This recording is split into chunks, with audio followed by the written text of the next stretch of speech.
ਹਰੀਕੇ ਪੱਤਣ ਤੇ ਲੱਗੇ ਸ਼ਹੀਦੀ ਪੱਤਣ ਦੇ ਬੋਰਡ। ਸੁਖਬੀਰ ਬਾਦਲ ਨੂੰ ਸਿੱਟ ਦਾ ਸੰਮਨ, ਬੇਅਦਬੀ ਮਾਮਲੇ ਵਿੱਚ ਹੋਵੇਗੀ ਪੁੱਛਗਿੱਛ। US 에ਅਰ ਫੋਰਸ ਅਕੈਡਮੀ ਨੂੰ ਮਿਲਿਆ ਪਹਿਲਾ ਕੇਸਧਾਰੀ ਸਿੱਖ ਕੈਡੇਟ।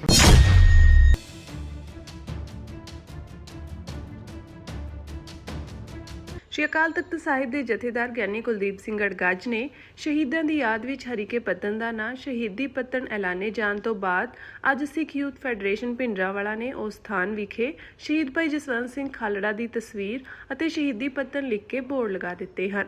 ਇਹ ਕਾਰਵਾਈ ਜਥੇਬੰਦੀ ਦੇ ਪ੍ਰਧਾਨ ਭਾਈ ਰਣਜੀਤ ਸਿੰਘ ਦਮਦਮੀ ਟਕਸਾਲ, ਸੀਨੀਅਰ ਮੀਤ ਪ੍ਰਧਾਨ ਭਾਈ ਭੁਪਿੰਦਰ ਸਿੰਘ ਅਤੇ ਜਨਰਲ ਸਕੱਤਰ ਭਾਈ ਗਗਨਦੀਪ ਸਿੰਘ ਸੁਲਤਾਨਵਿੰਡ ਵੱਲੋਂ ਕੀਤੀ ਗਈ। ਉਹਨਾਂ ਕਿਹਾ ਕਿ ਸ਼੍ਰੀ ਅਕਾਲ ਤਖਤ ਸਾਹਿਬ ਦਾ ਹੁਕਮ ਸਰਵਉੱਚ ਹੈ ਜੋ ਲਾਗੂ ਹੋਣਾ ਚਾਹੀਦਾ ਹੈ, ਇਸ ਲਈ ਉਹਨਾਂ ਅੱਜ ਸੰਕੇਤਕ ਤੌਰ ਤੇ ਸ਼ੁਰੂਆਤ ਕੀਤੀ ਹੈ। ਉਹਨਾਂ ਸੰਗਤ ਨੂੰ ਅਪੀਲ ਕੀਤੀ ਕਿ ਇਸ ਦੇ ਆਸ-ਪਾਸ ਸ਼ਹੀਦੀ ਪੱਤਣ ਲਿਖ ਕੇ ਵੱਧ ਤੋਂ ਵੱਧ ਬੋਰਡ ਲਗਾਏ ਜਾਣ ਤਾਂ ਜੋ ਹਰੀਕੇ ਪੱਤਣ ਹੁਣ ਸ਼ਹੀਦੀ ਪੱਤਣ ਦੇ ਨਾਂ ਨਾਲ ਪ੍ਰਚਲਿਤ ਹੋ ਜਾਵੇ। ਪਰ ਸਰਕਾਰ ਨੂੰ ਵੀ ਚਾਹੀਦਾ ਹੈ ਕਿ ਸ਼੍ਰੀ ਅਕਾਲ ਤਖਤ ਸਾਹਿਬ ਦਾ ਹੁਕਮ ਮੰਨ ਕੇ ਇਸ ਨੂੰ ਸ਼ਹੀਦੀ ਪੱਤਣ ਵਜੋਂ ਹੀ ਲਿਖੇ ਅਤੇ ਸਥਾਪਿਤ ਕਰੇ। ਫੈਡਰੇਸ਼ਨ ਨੇ ਜਥੇਦਾਰ ਗੜਗੱਜ ਨੂੰ ਅਪੀਲ ਕੀਤੀ ਕਿ ਉਹ ਪੰਜ ਸਿੰਘਾਂ ਅਤੇ ਸ਼ਹੀਦਾਂ ਦੇ ਪਰਿਵਾਰਾਂ ਸਮੇਤ ਖੁਦ ਵੀ ਇੱਥੇ ਆ ਕੇ ਬੋਰਡ ਸਥਾਪਿਤ ਕਰਕੇ ਜਾਣ। ਫੈਡਰੇਸ਼ਨ ਆਗੂਆਂ ਨੇ ਕਿਹਾ ਕਿ 25,000 ਲਾਵਾਰਿਸ ਲਾਸ਼ਾਂ ਦੇ ਵਾਰਿਸ ਭਾਈ ਜਸਵੰਤ ਸਿੰਘ ਖਾਲੜਾ ਨੂੰ ਪੁਲਿਸ ਵੱਲੋਂ ਸ਼ਹੀਦ ਕਰਕੇ ਇਸੇ ਹਰੀਕੇ ਦਰਿਆ ਵਿੱਚ ਸੁੱਟ ਦਿੱਤਾ ਗਿਆ ਸੀ। ਉਹਨਾਂ ਨੇ ਦੋਸ਼ ਲਗਾਇਆ ਕਿ ਹਕੂਮਤਾਂ ਨੇ ਕੇਵਲ ਪੰਜਾਬ ਦੇ ਦਰਿਆਵਾਂ ਵਿੱਚ ਵਗਦੇ ਪਾਣੀਆਂ ਨੂੰ ਹੀ ਨਹੀਂ ਲੁੱਟਿਆ, ਬਲਕਿ ਇਹਨਾਂ ਦਰਿਆਵਾਂ ਨੂੰ ਖੂਨ ਨਾਲ ਲਾਲ ਵੀ ਕੀਤਾ ਹੈ। ਇਹ ਦਰਿਆ ਅਤੇ ਸ਼ਮਸ਼ਾਨ ਘਾਟ ਸਿੱਖਾਂ ਉੱਤੇ ਵਾਪਰੇ ਘੱਲੂਘਾਰੇ ਤੇ ਨਸਲਕੁਸ਼ੀ ਦੀ ਗਵਾਹੀ ਭਰਦੇ ਹਨ। ਉਹਨਾਂ ਕਿਹਾ ਕਿ ਸ਼੍ਰੋਮਣੀ ਕਮੇਟੀ ਇੱਥੇ ਸ਼ਹੀਦਾਂ ਦੀ ਯਾਦਗਾਰ ਵੀ ਜਲਦੀ ਸਥਾਪਿਤ ਕਰੇ। 1982 ਤੋਂ 1995 ਤੱਕ ਜਿੰਨੇ ਵੀ ਝੂਠੇ ਅਤੇ ਅਸਲ ਪੁਲਿਸ ਮੁਕਾਬਲੇ ਕੀਤੇ ਗਏ ਹਨ, ਜਿਨ੍ਹਾਂ ਨੂੰ ਅਗਵਾ ਕਰਕੇ ਲਾਪਤਾ ਕੀਤਾ ਗਿਆ, ਜਿਨ੍ਹਾਂ ਦੀਆਂ ਲਾਸ਼ਾਂ ਨੂੰ ਲਾਵਾਰਿਸ ਕਹਿ ਕੇ ਸਾੜ ਦਿੱਤਾ ਗਿਆ, ਜਿਨ੍ਹਾਂ ਦੀਆਂ ਦੇਹਾਂ ਦਰਿਆਵਾਂ ਅਤੇ ਨਹਿਰਾਂ ਵਿੱਚ ਰੋੜ ਦਿੱਤੀਆਂ ਗਈਆਂ, ਜਿਨ੍ਹਾਂ ਬਾਰੇ ਕੁਝ ਪਤਾ ਹੀ ਨਾ ਲੱਗ ਸਕਿਆ ਕਿ ਉਹਨਾਂ ਨਾਲ ਕੀ ਬੀਤੀ, ਉਹਨਾਂ ਲੋਕਾਂ ਦੇ ਪਰਿਵਾਰਾਂ, ਵਾਰਸਾਂ, ਰਿਸ਼ਤੇਦਾਰਾਂ ਤੇ ਪਿੰਡ ਵਾਸੀਆਂ ਤੱਕ ਪਹੁੰਚ ਕਰਕੇ ਤਸਵੀਰਾਂ, ਨਾਮ, ਪਤੇ ਅਤੇ ਹੋਰ ਜਾਣਕਾਰੀ ਨੂੰ ਸਾਂਝਾ ਕੀਤਾ ਜਾਵੇ।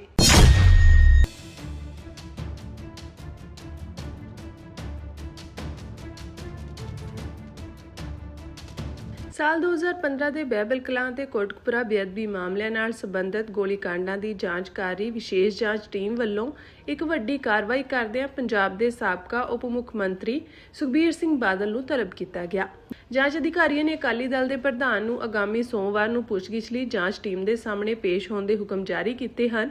ਪੁਲਿਸ ਦੀ ਇਸ ਕਾਰਵਾਈ ਨਾਲ ਸੂਬੇ ਦੀ ਸਿਆਸਤ ਵਿੱਚ ਇੱਕ ਵਾਰ ਫਿਰ ਗਰਮਾਹਟ ਆ ਗਈ ਹੈ। ਸਰਕਾਰੀ ਸੂਤਰਾਂ ਤੋਂ ਮਿਲੀ ਜਾਣਕਾਰੀ ਅਨੁਸਾਰ ਜਾਂਚ ਵਿੱਚ ਇਹ ਨਵਾਂ ਮੋੜ ਭਾਜਪਾ ਆਗੂ ਵਿਜੇ ਸਾਂਪਲਾ ਵੱਲੋਂ SIT ਦੇ ਸਾਹਮਣੇ ਦਰਜ ਕਰਵਾਏ ਗਏ ਬਿਆਨ ਤੋਂ ਬਾਅਦ ਆਇਆ। ਵਿਜੇ ਸਾਂਪਲਾ ਨੇ ਜਾਂਚ ਟੀਮ ਕੋਲ ਇਸ ਗੱਲ ਤੋਂ ਸਾਫ਼ ਇਨਕਾਰ ਕੀਤਾ ਕਿ ਉਹਨਾਂ ਨੇ ਬੇਅਦਬੀ ਦੀਆਂ ਘਟਨਾਵਾਂ ਦੇ ਸਬੰਧ ਵਿੱਚ ਸੁਖਬੀਰ ਬਾਦਲ ਦੇ ਨਾਲ ਪੰਜਾਬ ਦੇ ਰਾਜਪਾਲ ਨੂੰ ਸੌਂਪੇ ਗਏ ਮੰਗ ਪੱਤਰ ਤੇ ਦਸਤਖਤ ਕੀਤੇ ਸਨ।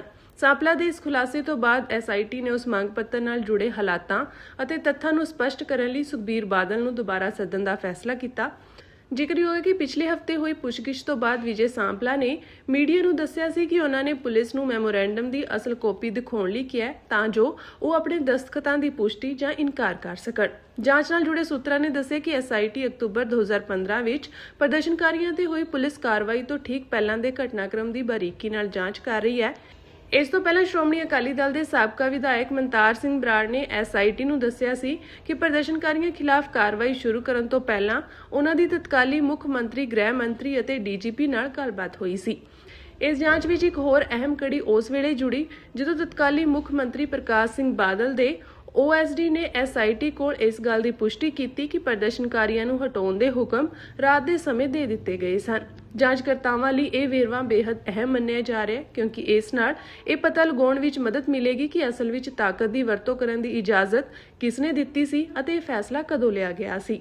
ਦੱਸਣਯੋਗ ਹੈ ਕਿ ਅਕਤੂਬਰ 2015 ਵਿੱਚ ਫਰੀਦਕੋਟ ਜ਼ਿਲ੍ਹੇ ਵਿੱਚ ਸ੍ਰੀ ਗੁਰੂ ਗ੍ਰੰਥ ਸਾਹਿਬ ਜੀ ਦੀ ਹੋਈ ਬੇਅਦਬੀ ਦੀਆਂ ਘਟਨਾਵਾਂ ਖਿਲਾਫ ਸਿੱਖ ਸੰਗਤਾਂ ਵੱਲੋਂ ਸ਼ਾਂਤਮਈ ਰੋਸ ਪ੍ਰਦਰਸ਼ਨ ਕੀਤੇ ਜਾ ਰਹੇ ਸਨ। ਇਸੇ ਦੌਰਾਨ ਕੋਟਕਪੁਰਾ ਤੇ ਬਹਿਬਲ ਕਲਾਂ ਵਿਖੇ ਪ੍ਰਦਰਸ਼ਨਕਾਰੀਆਂ ਤੇ ਪੁਲਿਸ ਵੱਲੋਂ ਗੋਲੀਬਾਰੀ ਕੀਤੀ ਗਈ ਸੀ। ਬਹਿਬਲ ਕਲਾਂ ਵਿਖੇ ਹੋਈ ਪੁਲਿਸ ਫਾਇਰਿੰਗ ਦੌਰਾਨ 2 ਸਿੱਖ ਪ੍ਰਦਰਸ਼ਨਕਾਰੀ ਮਾਰੇ ਗਏ ਸਨ, ਜਦੋਂ ਕਿ ਕਈ ਹੋਰ ਗੰਭੀਰ ਰੂਪ ਵਿੱਚ ਜ਼ਖਮੀ ਹੋ ਗਏ ਸਨ।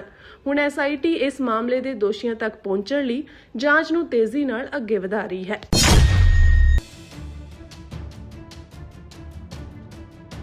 ਅਮਰੀਕਾ ਵਿੱਚ ਰਹਿਣ ਵਾਲੇ ਸਿੱਖ ਭਾਈਚਾਰੇ ਲਈ ਇੱਕ ਬੇहद ਮਾਣ ਵਾਲੀ ਖਬਰ ਸਾਹਮਣੇ ਆਈ ਹੈ। ਸਿੱਖ ਨੌਜਵਾਨ ਚਿਰਾਗਵੀਰ ਸਿੰਘ ਸਰਾਓ ਕਲੋਰੈਡੋ ਸਪ੍ਰਿੰਗ ਸਥਿਤ ਵਕਾਰੀ US 에ਅਰ ਫੋਰਸ ਅਕੈਡਮੀ ਵਿੱਚ ਸ਼ਾਮਿਲ ਹੋਣ ਵਾਲੇ ਪਹਿਲੇ ਕੇਸਧਾਰੀ ਸਿੱਖ ਅਮਰੀਕੀ ਬਣ ਗਏ ਹਨ।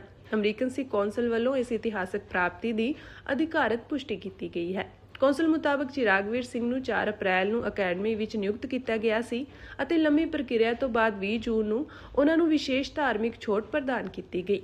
ਇਸ ਇਜਾਜ਼ਤ ਤਹਿਤ ਉਹ ਆਪਣੀ ਮੂਲ ਸਿੱਖ ਪਛਾਣ ਨੂੰ ਬਰਕਰਾਰ ਰੱਖਦੇ ਹੋਏ ਅਣਕਟੇ ਕੇਸ ਅਤੇ ਦਾੜੇ ਸਣੇ ਆਪਣੇ ਧਾਰਮਿਕ ਚਿੰਨ੍ਹਾਂ ਦੇ ਨਾਲ ਹਵਾਈ ਫੌਜ ਵਿੱਚ ਸੇਵਾ ਨਿਭਾ ਸਕਣਗੇ। ਚਿਰਾਗਵੀਰ ਸਿੰਘ ਸਰਾਓ ਅਧਿਕਾਰਤ ਤੌਰ ਤੇ 24 ਜੂਨ ਨੂੰ ਅਕੈਡਮੀ ਦੇ ਇਨ ਪ੍ਰੋਸੈਸਿੰਗ ਡੇ ਮੌਕੇ ਸ਼ਾਮਿਲ ਹੋਏ ਸਨ ਅਤੇ ਇਸ ਵੇਲੇ ਉਹ 6 ਹਫ਼ਤਿਆਂ ਦੇ ਸਖਤ ਬੂਟ ਕੈਂਪ ਯਾਨੀ ਕਿ ਮਿਲਟਰੀ ਸਿਖਲਾਈ ਵਿੱਚੋਂ ਲੰਘ ਰਹੇ ਹਨ। ਦੱਸਣਯੋਗ ਹੈ ਕਿ ਹਵਾਈ ਫੌਜ ਦੀ ਇਸ ਮੁੱਖ ਅਕੈਡਮੀ ਵਿੱਚ ਚੁਣੇ ਜਾਣ ਤੋਂ ਪਹਿਲਾਂ ਚਿਰਾਗਵੀਰ ਸਿੰਘ ਨੇ ਆਪਣੀ ਕਾਬਲੀਅਤ ਦੇ ਦਮ ਤੇ 에ਅਰ ਫੋਰਸ ਰਿਜ਼ਰਵ ਅਫਸਰ ਸਿਖਲਾਈ ਕੋਰ ਅਤੇ ਨੇਵਲ ROTC ਦੋਵਾਂ ਤੋਂ ਪੂਰੀ ਸਕਾਲਰਸ਼ਿਪ ਹਾਸਲ ਕੀਤੀ ਸੀ। ਇਸ ਤੋਂ ਇਲਾਵਾ ਉਹਨਾਂ ਨੂੰ ਅਮਰੀਕਾ ਦੀਆਂ ਨਾਮੀ ਯੂਨੀਵਰਸਿਟੀਆਂ ਜਿਵੇਂ ਯੂਨੀਵਰਸਿਟੀ ਆਫ ਸਦਰਨ ਕੈਲੀਫੋਰਨੀਆ ਅਤੇ ਯੂਨੀਵਰਸਿਟੀ ਆਫ ਵਾਸ਼ਿੰਗਟਨ ਵਿੱਚ ਵੀ ਦਾਖਲੇ ਦੀ ਪੇਸ਼ਕਸ਼ ਮਿਲੀ ਸੀ। ਕੌਂਸਲ ਨੇ ਚਿਰਾਗਵੀਰ ਸਿੰਘ ਦੇ ਸ਼ਾਨਦਾਰ ਪਿਛੋਕੜ ਬਾਰੇ ਦੱਸਦਿਆਂ ਕਿਹਾ ਕਿ ਉਹ ਪੜ੍ਹਾਈ ਵਿੱਚ ਅੱਵਲ ਰਹਿਣ ਦੇ ਨਾਲ-ਨਾਲ ਇੱਕ ਵਧੀਆ ਖਿਡਾਰੀ ਵੀ ਹਨ। ਉਹ ਈਗਲ ਸਕਾਊਟ ਵਿੱਚ ਰਹਿ ਚੁੱਕੇ ਹਨ, ਤਾਇਕਵਾਂਡੋ ਵਿੱਚ 2nd ਡਿਗਰੀ ਬਲੈਕ ਬੈਲਟ ਧਾਰਕ ਹਨ ਅਤੇ ਯੂਨੀਵਰਸਿਟੀ ਦੀ ਵਾਰਸਿਟੀ ਵਾਟਰ ਪੋਲੋ ਟੀਮ ਵੱਲੋਂ ਮੁਕਾਬਲਿਆਂ ਵਿੱਚ ਹਿੱਸਾ ਲੈਂਦੇ ਰਹੇ ਹਨ।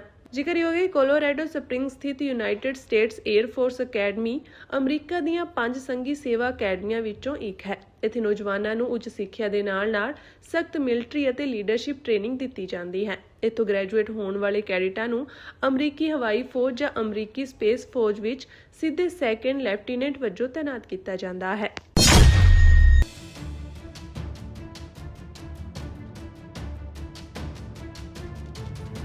ਅਕਾਲੀ ਦਲ ਪੁਨਰ ਸੁਰਜੀਤੀ ਦੇ ਪ੍ਰਧਾਨ ਗਿਆਨੀ ਹਰਪ੍ਰੀਤ ਸਿੰਘ ਨੇ ਇੱਕ ਲਿਖਤੀ ਪ੍ਰੈਸ ਬਿਆਨ ਵਿੱਚ ਸਵਾਲ ਕਰਦਿਆਂ ਕਿਹਾ ਕਿ ਬੇਅਦਬੀਆਂ, ਬਾਈਬਲ ਕਲਾਂ ਅਤੇ ਕੋਟਕਪੂਰਾ ਦੇ ਦੋਸ਼ੀਆਂ ਨੂੰ ਕਦੇ ਸਜ਼ਾ ਵੀ ਮਿਲੇਗੀ ਜਾਂ ਹਰ ਵਾਰ ਨਵੀਂ ਸੀਟ ਬਣਾ ਕੇ ਪੇਸ਼ੀਆਂ ਲਈ ਸੰਮਨ ਹੀ ਭੇਜੇ ਜਾਂਦੇ ਰਹਿਣਗੇ। ਉਹਨਾਂ ਯਾਦ ਕਰਵਾਇਆ ਕਿ ਜੂਨ 2015 ਵਿੱਚ ਅਕਾਲੀ ਦਲ ਦੀ ਸਰਕਾਰ ਵੇਲੇ ਸ੍ਰੀ ਗੁਰੂ ਗ੍ਰੰਥ ਸਾਹਿਬ ਜੀ ਦੇ ਸਰੂਪ ਚੋਰੀ ਹੋਏ ਸਨ, ਜਿਸ ਦੀ ਬੇਅਦਬੀ ਕਰਨ ਲਈ ਕੌਮ ਨੂੰ ਵੰਗਾਰਦੇ ਹੋਏ ਸਤੰਬਰ ਮਹੀਨੇ ਵਿੱਚ ਕੰਧਾਂ ਉੱਤੇ ਸ਼ਰੇਆਮ ਪੋਸਟਰ ਲਾਏ ਗਏ। ਪੋਸਟਰ ਲਾਉਣ ਵਾਲਿਆਂ ਨੇ ਆਪਣੀ ਗੱਲ ਸੱਚ ਕਰ ਵਿਖਾਈ ਅਤੇ ਅਕਤੂਬਰ ਮਹੀਨੇ ਤੋਂ ਬੇਅਦਬੀਆਂ ਦਾ ਸਿਲਸਿਲਾ ਸ਼ੁਰੂ ਹੋ ਗਿਆ। ਉਸ ਵੇਲੇ ਬੁਰਜ ਜਵਾਹਰ ਸਿੰਘ ਵਾਲਾ ਦੇ ਲੋਕਾਂ ਨੇ ਡੇਰਾ ਸਿਰਸਾ ਦੇ ਪੈਰੋਕਾਰਾਂ ਦਾ ਨਾਮ ਲਿਆ ਸੀ, ਪਰ ਉਹਨਾਂ ਤੋਂ ਪੁੱਛਗਿੱਛ ਤੱਕ ਨਹੀਂ ਕੀਤੀ ਗਈ। ਉਲਟਾ ਗ੍ਰੰਥੀ ਸਿੰਘ ਦੇ ਪਰਿਵਾਰ ਅਤੇ ਕੁਝ ਹੋਰ ਅੰਮ੍ਰਿਤਧਾਰੀ ਸਿੱਖ ਨੌਜਵਾਨਾਂ ਤੇ ਭਾਰੀ ਤਸ਼ੱਦਦ ਕੀਤਾ ਗਿਆ। ਉਸ ਵੇਲੇ ਦੇ ਗ੍ਰਹਿ ਮੰਤਰੀ ਸੁਖਬੀਰ ਬਾਦਲ ਨੇ ਪ੍ਰੈਸ ਕਾਨਫਰੰਸ ਕਰਕੇ ਬੇਅਦਬੀਆਂ ਪਿੱਛੇ ਵਿਦੇਸ਼ੀ ਹੱਥ ਹੋਣ ਦੀ ਗੱਲ ਕਹੀ ਸੀ, ਪਰ ਉਹ ਕਿਸੇ ਵੀ ਦੋਸ਼ੀ ਨੂੰ ਸਜ਼ਾ ਨਾ ਦਿਵਾ ਸਕੇ। ਕੈਪਟਨ ਅਮਰਿੰਦਰ ਸਿੰਘ ਦੀ ਸਰਕਾਰ ਨੇ ਦੋਸ਼ੀਆਂ ਨੂੰ ਸਜ਼ਾ ਦਿਵਾਉਣ ਦਾ ਵਾਅਦਾ ਕਰਕੇ ਬਰਗਾੜੀ ਮੋਰਚਾ ਵੀ ਖਤਮ ਕਰਵਾ ਦਿੱਤਾ, ਪਰ ਕੋਈ ਵਾਅਦਾ ਵਫਾ ਨਾ ਕੀਤਾ। ਕੈਪਟਨ ਦੀ ਇਸ ਵਾਅਦਾ ਖਿਲਾਫੀ ਦਾ ਫਾਇਦਾ ਅਰਵਿੰਦ ਕੇਜਰੀਵਾਲ ਨੇ ਉਠਾਉਂਦਿਆਂ ਕੁੰਵਰ ਵਿਜੇ ਪ੍ਰਤਾਪ ਨੂੰ ਨਾਲ ਲੈ ਕੇ ਗਰੰਟੀ ਦਿੱਤੀ ਸੀ ਕਿ 24 ਘੰਟਿਆਂ ਵਿੱਚ ਬੇਅਦਬੀਆਂ ਅਤੇ ਬਾਈਬਲ ਕਲਾਂ ਗੋਲੀकांड ਦਾ ਇਨਸਾਫ ਕਰ ਦਿੱਤਾ ਜਾਵੇਗਾ। ਪਰ 4.5 ਸਾਲਾਂ ਵਿੱਚ ਉਸ ਗਾਰੰਟੀ ਨੂੰ ਪੈਰਾਂ ਹੇਠ ਰੋਲਣ ਤੋਂ ਬਾਅਦ ਹੁਣ ਵੀ ਸਿਰਫ ਨਵੀਂ ਸੀਟ ਬਣੀ ਹੈ ਜੋ ਅਜੇ ਸੰਮਨ ਕਰ ਰਹੀ ਹੈ। ਕਦੋਂ ਇਹ ਸੀਟ ਪੁੱਛਗਿੱਛ ਪੂਰੀ ਕਰਕੇ ਰਿਪੋਰਟ ਦੇਵੇਗੀ ਅਤੇ ਕਦੋਂ ਉਸ ਰਿਪੋਰਟ ਉੱਤੇ ਕਾਰਵਾਈ ਹੋਵੇਗੀ। ਗਿਆਨੀ ਹਰਪ੍ਰੀਤ ਸਿੰਘ ਨੇ ਕਿਹਾ ਕਿ ਜਦੋਂ ਪਹਿਲਾਂ ਬਣੀਆਂ ਸੀਟਾਂ ਸਭ ਦੇ ਬਿਆਨ ਨੋਟ ਕਰਕੇ ਰਿਪੋਰਟ ਬਣਾ ਚੁੱਕੀਆਂ ਹਨ, ਤਾਂ ਹੁਣ ਲੱਗਦਾ ਹੈ ਕਿ ਨਵੇਂ ਸਿਰੇ ਤੋਂ ਕੀਤੇ ਜਾ ਰਹੇ ਸੰਮਨ ਸਿਰਫ ਇਨਸਾਫ ਦੇਣ ਵਿੱਚ ਦੇਰੀ ਕਰਨ ਲਈ ਹੀ ਹਨ। ਸਭ ਜਾਣਦੇ ਹਨ ਕਿ ਦੇਰੀ ਦਾ ਮਤਲਬ ਇਨਸਾਫ ਦੇਣ ਤੋਂ ਸਪਸ਼ਟ ਨਾ ਹੁੰਦੀ ਹੈ। ਜੇ ਪੰਜਾਬ ਸਰਕਾਰ ਸੱਚਮੁੱਚ ਇਨਸਾਫ ਦੇਣਾ ਚਾਹੁੰਦੀ ਹੈ ਤਾਂ ਪਿਛਲੀਆਂ ਸਾਰੀਆਂ ਰਿਪੋਰਟਾਂ ਦੇ ਆਧਾਰ ਤੇ ਤੁਰੰਤ ਕਾਰਵਾਈ ਕਰਨੀ ਚਾਹੀਦੀ ਹੈ, ਕਿਉਂਕਿ ਇਹ ਸਿੱਖਾਂ ਦੇ ਜਾਗਤ ਜੋਤ ਗੁਰੂ ਦੀ ਬੇਅਦਬੀ ਦਾ ਮਾਮਲਾ ਹੈ। ਇਸ ਲਈ ਇਸ ਸਰਕਾਰ ਨੂੰ ਆਪਣੇ ਤੋਂ ਪਹਿਲੀਆਂ 2 ਸਰਕਾਰਾਂ ਦਾ ਹਸ਼ਰ ਜ਼ਰੂਰ ਯਾਦ ਰੱਖਣਾ ਚਾਹੀਦਾ ਹੈ। ਸਰਕਾਰ ਮੁਰਦਾਬਾਦ, ਮੁਰਦਾਬਾਦ, ਮੁਰਦਾਬਾਦ। ਦੇਸ਼ ਬਚਾਓ ਮੋਰਚੇ ਦੇ ਸੱਦੇ ਤੇ ਪੰਜਾਬ ਸਮੇਤ ਦੇਸ਼ ਦੇ ਕਈ ਰਾਜਾਂ ਵਿੱਚ ਕਿਸਾਨਾਂ ਨੇ ਵਿਸ਼ਾਲ ਮੋਟਰਸਾਈਕਲ ਮਾਰਚ ਕੱਢ ਕੇ ਕੇਂਦਰ ਸਰਕਾਰ ਦੀਆਂ ਨੀਤੀਆਂ ਅਤੇ ਪ੍ਰਸਤਾਵਿਤ ਭਾਰਤ ਅਮਰੀਕਾ ਵਪਾਰਕ ਸਮਝੌਤਿਆਂ ਖਿਲਾਫ ਜ਼ੋਰਦਾਰ ਰੋਸ ਪ੍ਰਦਰਸ਼ਨ ਕੀਤਾ। ਅੰਮ੍ਰਿਤਸਰ ਜ਼ਿਲ੍ਹੇ ਵਿੱਚ ਜੰਡਿਆਲਾ ਗੁਰੂ, ਮਜੀਠਾ, ਅਜਨਾਲਾ, ਲੋਪੋਕੇ, ਚੋਗਾਵਾਂ ਅਤੇ ਬਾਬਾ ਬਕਾਲਾ ਸਮੇਤ ਵੱਖ-ਵੱਖ ਇਲਾਕਿਆਂ ਤੋਂ ਹਜ਼ਾਰਾਂ ਕਿਸਾਨ ਇਸ ਮਾਰਚ ਵਿੱਚ ਸ਼ਾਮਿਲ ਹੋਏ। ਕਿਸਾਨ ਆਗੂਆਂ ਦਾ ਦਾਅਵਾ ਹੈ ਕਿ ਇਹ ਮੋਟਰਸਾਈਕਲ ਮਾਰਚ ਕਈ ਕਿਲੋਮੀਟਰ ਲੰਮਾ ਸੀ ਅਤੇ ਇਸ ਨੇ ਜ਼ਿਲ੍ਹੇ ਦੇ ਵੱਡੇ ਹਿੱਸੇ ਨੂੰ ਕਵਰ ਕੀਤਾ। ਅੰਮ੍ਰਿਤਸਰ ਵਿੱਚ ਭਾਰਤੀ ਕਿਸਾਨ ਏਕਤਾ ਸੰਘਰਸ਼ ਜਥੇਬੰਦੀ ਸਮੇਤ ਵੱਖ-ਵੱਖ ਕਿਸਾਨ ਜਥੇਬੰਦੀਆਂ ਨੇ ਕਰੀਬ 5000 ਮੋਟਰਸਾਈਕਲਾਂ ਨਾਲ ਵਿਸ਼ਾਲ ਰੈਲੀ ਕੱਢੀ। ਇਹ ਰੈਲੀ ਇੰਡੀਆ ਗੇਟ ਤੋਂ ਸ਼ੁਰੂ ਹੋ ਕੇ ਸ਼ਹਿਰ ਦੇ ਵੱਖ-ਵੱਖ ਬਾਜ਼ਾਰਾਂ ਅਤੇ ਮੁੱਖ ਮਾਰਗਾਂ ਰਾਹੀਂ ਡਿਪਟੀ ਕਮਿਸ਼ਨਰ ਦਫ਼ਤਰ ਪਹੁੰਚੀ, ਜਿੱਥੇ ਕਿਸਾਨਾਂ ਨੇ ਆਪਣੀਆਂ ਮੰਗਾਂ ਸੰਬੰਧੀ ਪ੍ਰਸ਼ਾਸਨ ਰਾਹੀਂ ਕੇਂਦਰ ਸਰਕਾਰ ਨੂੰ ਮੰਗ ਪੱਤਰ ਸੌਂਪਣ ਦਾ ਐਲਾਨ ਕੀਤਾ। ਰੈਲੀ ਵਿੱਚ ਵੱਡੀ ਗਿਣਤੀ ਵਿੱਚ ਕਿਸਾਨਾਂ, ਮਜ਼ਦੂਰਾਂ, ਛੋਟੇ ਵਪਾਰੀਆਂ ਅਤੇ ਨੌਜਵਾਨਾਂ ਨੇ ਹਿੱਸਾ ਲਿਆ। ਪੂਰੇ ਮਾਰਗ ਦੌਰਾਨ ਕਿਸਾਨਾਂ ਨੇ ਕੇਂਦਰ ਸਰਕਾਰ ਦੀਆਂ ਨੀਤੀਆਂ ਤੇ ਅਮਰੀਕਾ ਨਾਲ ਪ੍ਰਸਤਾਵਿਤ ਵਪਾਰਕ ਸਮਝੌਤੇ ਖਿਲਾਫ ਨਾਅਰੇਬਾਜ਼ੀ ਕੀਤੀ। ਕਿਸਾਨਾਂ ਦਾ ਕਹਿਣਾ ਸੀ ਕਿ ਇਹ ਸਮਝੌਤਾ ਦੇਸ਼ ਦੀ ਖੇਤੀਬਾੜੀ, ਛੋਟੇ ਵਪਾਰੀਆਂ, ਡੈਰੀ ਉਦਯੋਗ ਅਤੇ ਮਜ਼ਦੂਰ ਵਰਗ ਲਈ ਨੁਕਸਾਨਦਾਇਕ ਸਾਬਿਤ ਹੋਵੇਗਾ। ਇਸ ਮੌਕੇ ਕਿਸਾਨ ਆਗੂ ਸਰਵਣ ਸਿੰਘ ਪੰਧੇਰ ਨੇ ਮੀਡੀਆ ਨਾਲ ਗੱਲਬਾਤ ਕਰਦਿਆਂ ਕੇਂਦਰ ਸਰਕਾਰ ਨੂੰ ਖੁੱਲੀ ਬਹਿਸ ਦੀ ਚੁਣੌਤੀ ਦਿੱਤੀ। ਉਹਨਾਂ ਕਿਹਾ ਕਿ ਸਰਕਾਰ ਆਪਣੇ ਮਾਹਰਾਂ ਅਤੇ ਕਿਸਾਨ ਜਥੇਬੰਦੀਆਂ ਦੇ ਨੁਮਾਇੰਦਿਆਂ ਨੂੰ ਮੀਡੀਆ ਸਾਹਮਣੇ ਆਮੋ-ਸਾਹਮਣੇ ਬਿਠਾ ਕੇ ਤੱਥਾਂ ਦੇ ਆਧਾਰ ਤੇ ਚਰਚਾ ਕਰਵਾਈ। ਉਹਨਾਂ ਕਿਹਾ ਕਿ ਸਰਕਾਰ ਵਪਾਰ ਸਮਝੌਤਿਆਂ ਦੀਆਂ ਸ਼ਰਤਾਂ ਅਤੇ ਪ੍ਰਾਵਧਾਨਾਂ ਬਾਰੇ ਵੀ ਸਪਸ਼ਟ ਜਾਣਕਾਰੀ ਦੇਵੇ ਤਾਂ ਜੋ ਦੇਸ਼ ਦੀ ਜਨਤਾ ਨੂੰ ਅਸਲ ਸਥਿਤੀ ਦਾ ਪਤਾ ਲੱਗ ਸਕੇ। हम लोग इस समय जंडियाला गुरु मंडी डिस्ट्रिक्ट अमृतसर पंजाब में खड़े हैं। यहाँ पर हमने अमृतसर का लगभग 1/4 मोटरसाइकिल किसान बुलाए हुए हैं। हमारे जिले में और भी 5 जगह पर मोटरसाइकिल मार्च हो रहा है और ये आपको पूरा दिखेगा भी नहीं क्योंकि किसान बीच में खड़े हुए हैं। और ये भारत अमेरिका समझौता रद्द करवाने का मार्च जो है शुरू हो रहा है।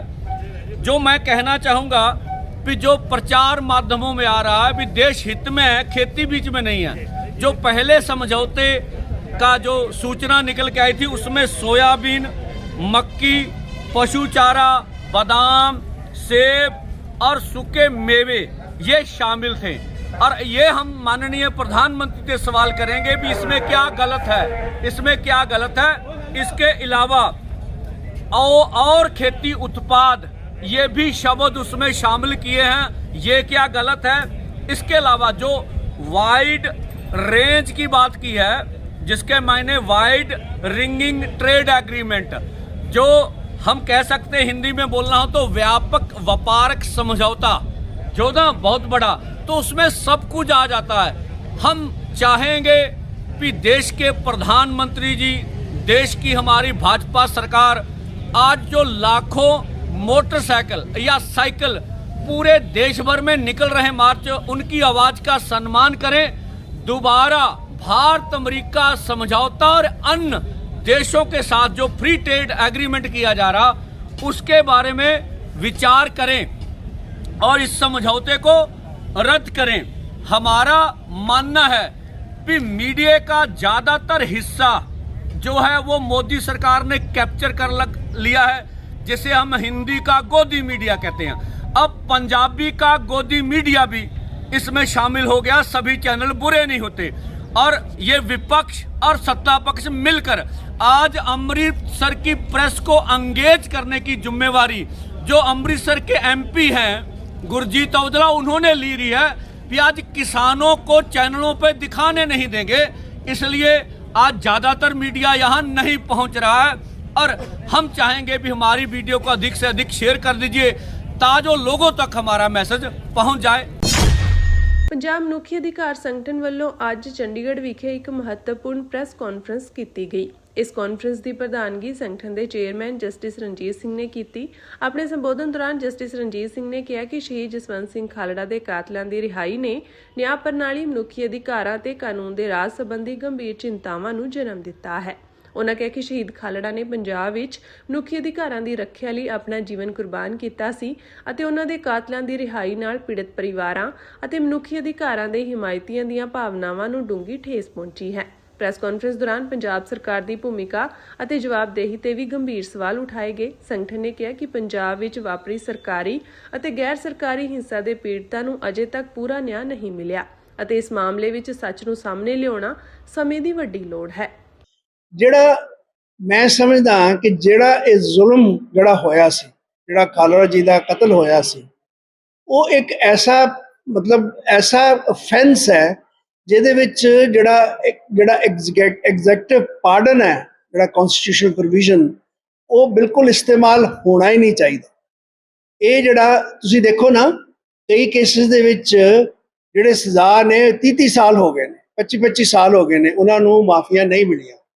ਕਾਨੂੰਨ ਦੇ ਮੁਤਾਬਿਕ 14 ਸਾਲ ਤੋਂ ਬਾਅਦ ਕੇਸ ਮਾਫੀ ਦਾ ਚੱਲ ਸਕਦਾ, ਪਰ ਇਹਨਾਂ ਨੂੰ ਸਾਰੀਆਂ ਗੱਲਾਂ ਨੂੰ ਨਜ਼ਰਅੰਦਾਜ਼ ਕਰਕੇ, ਕਾਨੂੰਨ ਨੂੰ ਇੱਕ ਪਾਸੇ ਰੱਖ ਕੇ ਇਹ ਜੋ ਕੁਝ ਹੋਇਆ ਹੈ, ਸਾਡੀ ਇਹ ਪੰਜਾਬ ਹਿਊਮਨ ਰਾਈਟ ਆਰਗੇਨਾਈਜੇਸ਼ਨ ਦੀ ਇਹ ਡਿਮਾਂਡ ਹੈ, ਮੰਗ ਹੈ ਸਾਡੀ ਕਿ ਉਹਨਾਂ ਨੂੰ ਜਲਦੀ ਤੋਂ ਜਲਦੀ ਲੱਭਿਆ ਜਾਵੇ, ਲੱਭ ਕੇ ਉਹਨਾਂ ਨੂੰ ਜੇਲ੍ਹ 'ਚ ਵਾਪਸ ਪਾਇਆ ਜਾਵੇ ਤਾਂ ਕਿ ਉਹ ਜਿਹੜੀ ਸਜ਼ਾ ਕੋਰਟ ਤੋਂ ਮਿਲੀ ਹੈ ਉਹਨਾਂ ਨੂੰ ਉਹ ਭੁਗਤ ਸਕਣ। ਨਜ਼ਰਅੰਦਾਜ਼ ਆਉਂਦਾ ਜਿਹੜਾ ਨਜ਼ਰ ਆ ਰਿਹਾ, ਜਿਹੜਾ ਐਪਰੈਂਟ ਜਿਹੜਾ ਫੇਸ ਤੇ ਨਜ਼ਰ ਆਉਂਦਾ ਹੈ, ਉਹ ਇਹ ਹੈ ਕਿ ਜਿੰਨੇ ਵੀ ਪੁਲਿਸ ਆਫਿਸਰਸ ਨੇ ਜਿਨ੍ਹਾਂ ਨੇ ਵਧੀਕੀਆਂ ਕੀਤੀਆਂ ਉਹਨਾਂ ਨੂੰ ਪ੍ਰੋਟੈਕਸ਼ਨ ਮਿਲੀ ਹੈ। ਕਿਸੇ ਵੀ ਸਰਕਾਰ, ਜੋ ਵੀ ਜਿਹੜੀ ਆਈਆਂ ਸਰਕਾਰਾਂ, ਉਹਨਾਂ ਨੇ ਪ੍ਰੋਟੈਕਸ਼ਨ ਦਿੱਤੀ ਹੈ। ਕਿਉਂ ਦਿੱਤੀ ਹੈ? ਮੈਂ ਸਮਝਦਾ ਹਾਂ ਕਿ ਜਿਹੜੇ ਵੀ ਪੁਲਿਸ ਅਫਸਰਾਂ ਨੇ ਵਧੀਕੀਆਂ ਕੀਤੀਆਂ ਉਹ ਸਰਕਾਰ ਦੀ ਸ਼ਹਿ ਤੇ ਕੀਤੀਆਂ। ਔਰ ਦੇਖੋ ਨਾ ਕਿੱਥੋਂ ਤੱਕ ਇਨਵੋਲਵ ਸੀ। ਖਾਲੜਾ ਦੇ ਕੇਸ ਦੇ ਵਿੱਚ KPS ਗਿੱਲ ਦੀ ਡਾਇਰੈਕਟ ਇਨਵੋਲਵਮੈਂਟ, SSP ਨੇ ਖੁਦ ਐਸ ਪਰ ਦੀ ਐਵੀਡੈਂਸ ਗੋਲੀ ਮਾਰੀ ਹੈ। ਜੇ ਉਹ ਸੁਸਾਈਡ ਨਾ ਕਰਦਾ ਸ਼ਾਇਦ ਉਹ ਵੀ ਅੱਜ ਉਮਰ ਕੈਦ ਦੀ ਸਜ਼ਾ ਭੁਗਤ ਰਿਹਾ ਹੁੰਦਾ। ਤੋ ਮੇਰਾ ਕਹਿਣ ਦਾ ਮਤਲਬ ਇਹ ਹੈ ਕਿ ਜਦੋਂ ਗੌਰਮੈਂਟ ਇਹ ਖੁੱਲ੍ਹ ਦਿੰਦੀ ਸੀ ਪੁਲਿਸ ਨੂੰ, ਫਿਰ ਮੇਰਾ ਖਿਆਲ ਹੈ ਕਿ ਉਹਨਾਂ ਨੂੰ ਜਾਣ ਬੁੱਝ ਕੇ ਉਹਨਾਂ ਦੀਆਂ ਸਜ਼ਾਵਾਂ ਜਿਹੜੀਆਂ ਨੇ ਨਾ, ਜੇ ਫਰਜ਼ ਕਰੋ ਅੱਜ ਇਹ ਫਿਲਮ ਨਾ ਰਿਲੀਜ਼ ਹੁੰਦੀ ਤੇ ਕਿ ਜਸਪਾਲ ਸਿੰਘ ਜਾਂ ਉਹਦੇ ਨਾਲ ਦੇ ਸਾਥੀ ਜਿਨ੍ਹਾਂ ਨੂੰ ਛੱਡ ਦਿੱਤਾ ਗਿਆ, ਪ੍ਰੀਮੈਚੁਰਲੀ ਛੱਡ ਦਿੱਤਾ ਗਿਆ ਇੱਕ ਬੇਲ ਦੇ ਜ਼ਰੀਏ, ਜਿਹੜੀ ਕਿ ਇੱਕ ਫਾਈਲ ਹੈ ਵੀ ਨਹੀਂ, ਉਸ ਦੇ ਜ਼ਰੀਏ ਉਹਨਾਂ ਨੂੰ ਕੱਢ ਦਿੱਤਾ ਗਿਆ, ਕਿਸੇ ਨੂੰ ਪਤਾ ਹੀ ਨਹੀਂ ਸੀ ਲੱਗਣਾ। ਇਹ ਤਾਂ ਫਿਲਮ ਰਿਲੀਜ਼ ਹੋ ਗਈ ਤੇ ਇਹ ਇੱਕ ਮੁੱਦਾ ਫਿਰ ਉੱਠ ਪਿਆ, ਲੋਕਾਂ ਦੇ ਸਾਹਮਣੇ ਆ ਗਿਆ, ਤੇ ਫਿਰ ਪਤਾ ਕੀਤਾ ਉਹਨਾਂ ਲੋਕਾਂ ਨੇ ਵੀ ਇਹ ਬੰਦੇ ਕਿੱਥੇ ਨੇ ਜਿਹਨਾਂ ਨੂੰ ਸਜ਼ਾ ਹੋਈ ਹੈ, ਤੇ ਪਤਾ ਲੱਗਿਆ ਤੇ ਉਹ ਤੇ ਜੇਲ੍ਹ 'ਚ ਹੈ ਹੀ ਨਹੀਂ। ਮਤਲਬ ਇਹ ਗੌਰਮੈਂਟਾਂ, ਕੋਈ ਵੀ ਕਿਸੇ ਟਾਈਮ ਦੀ ਗੌਰਮੈਂਟ ਜਿਹੜੀ ਹੈ ਨਾ, ਉਹ ਇਹਨਾਂ ਦੀ ਪ੍ਰੋਟੈਕਸ਼ਨ ਕਰਦੀ ਰਹੀ ਹੈ। ਔਰ ਇਹ ਇੱਕ ਮੈਂ ਸਮਝਦਾ ਬੜੀ ਮੰਦਭਾਗੀ ਗੱਲ ਹੈ। ਸ਼੍ਰੀ ਅਕਾਲ ਤਖਤ ਸਾਹਿਬ ਦੇ ਜਥੇਦਾਰ ਗਿਆਨੀ ਕੁਲਦੀਪ ਸਿੰਘ ਗੜਗੱਜ ਨੇ ਹਰੀਕੇ ਪੱਤਣ ਵਿਖੇ ਐਲਾਨ ਕਰਦਿਆਂ ਕਿਹਾ ਕਿ ਪੰਜਾਬ ਦੇ ਕਾਲੇ ਦੌਰ ਦੌਰਾਨ ਆਪਣੀਆਂ ਜਾਨਾਂ ਗਵਾਉਣ ਵਾਲੇ ਲੋਕਾਂ ਦੀ ਯਾਦ ਵਿੱਚ ਉੱਥੇ ਇੱਕ ਸ਼ਹੀਦੀ ਸਮਾਰਕ ਸਥਾਪਿਤ ਕੀਤਾ ਜਾਵੇਗਾ। ਉਹਨਾਂ ਨੇ ਹਰੀਕੇ ਪੱਤਣ ਵਿਖੇ ਉਹਨਾਂ ਸਾਰੇ ਲੋਕਾਂ ਦੀ ਆਤਮਿਕ ਸ਼ਾਂਤੀ ਲਈ ਕਰਵਾਈ ਗਈ ਸਾਂਝੀ ਅਰਦਾਸ ਦੀ ਅਗਵਾਈ ਕੀਤੀ ਜਿਨ੍ਹਾਂ ਨੂੰ ਪੰਜਾਬ ਵਿੱਚ ਖਾੜਕੂਵਾਦ ਦੇ ਦੌਰ ਦੌਰਾਨ ਲਾਪਤਾ ਕਰਾਰ ਦਿੱਤਾ ਗਿਆ ਸੀ ਅਤੇ ਬਾਅਦ ਵਿੱਚ ਉਹਨਾਂ ਦੀਆਂ ਮ੍ਰਿਤਕ ਦੇਹਾਂ ਨੂੰ ਲਾਵਾਰਿਸ ਦੱਸ ਕੇ ਸੰਸਕਾਰ ਕਰ ਦਿੱਤਾ ਗਿਆ ਸੀ ਜਾਂ ਦਰਿਆਵਾਂ ਵਿੱਚ ਵਹਾ ਦਿੱਤਾ ਗਿਆ ਸੀ। ਜਥੇਦਾਰ ਗੜਗੱਜ ਨੇ ਸ਼੍ਰੋਮਣੀ ਗੁਰਦੁਆਰਾ ਪ੍ਰਬੰਧਕ ਕਮੇਟੀ ਨੂੰ ਹੁਕਮ ਵੀ ਦਿੱਤਾ ਕਿ ਉਹ ਸਾਲ 1982 ਤੋਂ 1995 ਦੇ ਦਰਮਿਆਨ ਹੋਏ ਸਾਰੇ ਵੱਡੇ ਹਾਦਸਿਆਂ ਅਤੇ ਕਤਲੇਆਮ ਦੀ ਰਿਪੋਰਟ ਤੇ ਦਸਤਾਵੇਜ਼ ਤਿਆਰ ਕਰੇ। ਉਹਨਾਂ ਕਿਹਾ ਕਿ ਆਉਣ ਵਾਲੀਆਂ ਪੀੜ੍ਹੀਆਂ ਲਈ ਇਤਿਹਾਸਕ ਰਿਕਾਰਡਾਂ ਨੂੰ ਸੰਭਾਲ ਕੇ ਰੱਖਣਾ ਬਹੁਤ ਜ਼ਰੂਰੀ ਹੈ। ਇਹ ਧਾਰਮਿਕ ਸਮਾਗਮ ਉਸ ਵੇਲੇ ਕਰਵਾਇਆ ਗਿਆ ਜਦੋਂ ਮਨੁੱਖੀ ਅਧਿਕਾਰ ਕਾਰਕੁਨ ਭਾਈ ਜਸਵੰਤ ਸਿੰਘ ਖਾਲੜਾ ਦੇ ਜੀਵਨ ਤੇ ਬਣੀ ਫਿਲਮ ਸਤਲੁਜ ਦੇ ਰਿਲੀਜ਼ ਹੋਣ ਅਤੇ ਫਿਰ ਹਟਾਏ ਜਾਣ ਤੋਂ ਬਾਅਦ ਪੰਜਾਬ ਦੇ ਦਰਦਨਾਕ ਇਤਿਹਾਸ ਤੇ ਜਨਤਕ ਬਹਿਸ ਮੁੜ ਤੇਜ਼ ਹੋ ਗਈ ਹੈ। ਜਸਵੰਤ ਸਿੰਘ ਖਾਲੜਾ ਨੇ ਆਪਣੀ ਜਾਂਚ ਦੌਰਾਨ ਹਜ਼ਾਰਾਂ ਹੀ ਅਜਿਹੇ ਮਾਮਲਿਆਂ ਦਾ ਖੁਲਾਸਾ ਕੀਤਾ ਸੀ ਜਿੱਥੇ ਗੈਰ ਕਾਨੂੰਨੀ ਤਰੀਕੇ ਨਾਲ ਲੋਕਾਂ ਦਾ ਸੰਸਕਾਰ ਕਰ ਦਿੱਤਾ ਗਿਆ ਸੀ ਅਤੇ ਉਹਨਾਂ ਨੂੰ ਲਾਪਤਾ ਕਰਾਰ ਦਿੱਤਾ ਗਿਆ ਸੀ। ਇਸ ਅਰਦਾਸ ਸਮਾਗਮ ਦੀ ਸਭ ਤੋਂ ਅਹਿਮ ਗੱਲ ਇਹ ਰਹੀ ਕਿ ਸ਼੍ਰੀ ਅਕਾਲ ਤਖਤ ਸਾਹਿਬ ਵੱਲੋਂ ਕੀਤੀ ਗਈ ਇਸ ਅਰਦਾਸ ਵਿੱਚ ਸਿਰਫ ਸਿੱਖਾਂ ਨੂੰ ਹੀ ਨਹੀਂ ਸਗੋਂ ਉਸ ਸਮੇਂ ਦੌਰਾਨ ਮਾਰੇ ਗਏ ਅਤੇ ਲਾਪਤਾ ਹੋਏ ਹਿੰਦੂ ਪਰਿਵਾਰਾਂ ਦੇ ਮੈਂਬਰਾਂ ਨੂੰ ਵੀ ਯਾਦ ਕੀਤਾ ਗਿਆ। ਇਸ ਸਮਾਗਮ ਨੂੰ ਸਾਰੇ ਪੰਜਾਬੀਆਂ ਦੀ ਸਾਂਝੀ ਅਰਦਾਸ ਦੱਸਦਿਆਂ ਗਿਆਨੀ ਗੜਗੱਜ ਨੇ ਕਿਹਾ ਕਿ ਇਹ ਇਕੱਠ ਧਰਮ ਦੀਆਂ ਦੀਵਾਰਾਂ ਤੋਂ ਉੱਪਰ ਉੱਠ ਕੇ ਹਰ ਉਸ ਬੇਗੁਨਾਹ ਪੀੜਤ ਨੂੰ ਯਾਦ ਕਰਨ ਲਈ ਸੀ ਜਿਸ ਨੇ ਉਸ ਦੌਰ ਵਿੱਚ ਆਪਣੀ ਜਾਨ ਗਵਾਈ ਸੀ।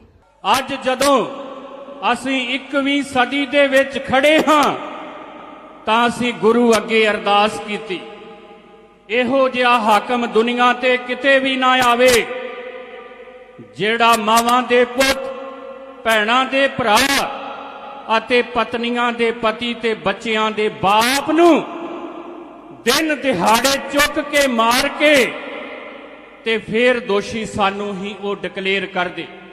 ਅੱਜ ਇੱਥੇ ਪੰਥ ਖੜਾ ਹੈ, ਪੰਥ ਦਾ ਫਰਜ਼ ਹੈ ਆਪਣੇ ਸ਼ਹੀਦਾਂ ਨੂੰ ਚੇਤੇ ਰੱਖਣਾ। ਭਾਈ ਸਾਹਿਬ ਭਾਈ ਜਸਵੰਤ ਸਿੰਘ ਖਾਲੜਾ ਨੂੰ ਕੌਮ ਕੌਮੀ ਸ਼ਹੀਦ ਮੰਨਦੀ ਹੈ ਤੇ ਮੰਨਦੀ ਰਹੇਗੀ। ਦੂਜਾ, ਆਪਾਂ ਜਿੱਥੇ ਖੜੇ ਹਾਂ ਇਹਦਾ ਨਾਮ ਹੈ ਹਰੀਕੇ ਪੱਤਣ। ਇੱਥੇ ਸਾਡੇ ਮਾਣਯੋਗ ਸ਼੍ਰੋਮਣੀ ਗੁਰਦੁਆਰਾ ਪ੍ਰਬੰਧਕ ਕਮੇਟੀ ਸਿੱਖਾਂ ਦੀ ਨੁਮਾਇੰਦਾ ਜਮਾਤ, ਮੈਂ ਜ਼ਰੂਰ ਕਹੂੰਗਾ ਜੋ ਹਕੂਮਤਾਂ ਦੇ ਵੱਲੋਂ ਅੱਜ ਬਿਰਤਾਂਤ ਸਾਡੀਆਂ ਹੀ ਸੰਸਥਾਵਾਂ ਦੇ ਖਿਲਾਫ ਛੇੜੇ ਜਾ ਰਹੇ ਨੇ, ਪੰਜਾਬ ਦੇ ਨੌਜਵਾਨੋ ਉਸ ਗੱਲ ਨੂੰ ਸਮਝੋ। ਇੱਥੇ ਪ੍ਰਧਾਨ ਸਰਦਾਰ ਹਰਜਿੰਦਰ ਸਿੰਘ ਬੈਠੇ, ਅਕਾਲ ਤਖਤ ਸਾਹਿਬ ਵੱਲੋਂ ਇਹਨਾਂ ਨੂੰ ਆਦੇਸ਼ ਹੈ ਕਿ ਇੱਥੇ ਹਰੀਕੇ ਪੱਤਣ ਇਸ ਸ਼ਹੀਦੀ ਪੱਤਣ ਮੈਮੋਰੀਅਲ ਇੱਥੇ ਸ਼੍ਰੋਮਣੀ ਗੁਰਦੁਆਰਾ ਪ੍ਰਬੰਧਕ ਕਮੇਟੀ ਸਮੁੱਚੇ ਪੰਥ ਦੇ ਸਹਿਯੋਗ ਨਾਲ ਸ਼ਹੀਦਾਂ ਦੀ ਯਾਦ ਵਿੱਚ ਬਣਾਵੇਗੀ।